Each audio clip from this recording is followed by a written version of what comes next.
Oh, hey Centennial fam! Ever watched an episode of Kitchen Nightmares and thought you could do a better job of running that restaurant? Well, as a food and beverage manager, that is exactly what you'd be doing. And in this episode, we will dive into the recipe for success in the world of that career. But before that, what really is food and beverage management all about? It involves planning the menu, running the kitchen, serving customers, or managing the business, among other things. But there's more to career than just that. It's about creating an unforgettable experience. It offers diverse opportunities for managing corporate settings or to overseeing independent operations. Now, what type of person enjoys this career? Well, you'll need to be triple threat.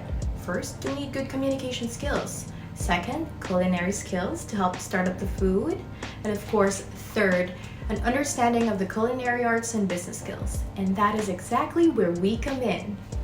Centennial College's Food and Beverage Management program will equip you with the essential industry skills and leadership know-how.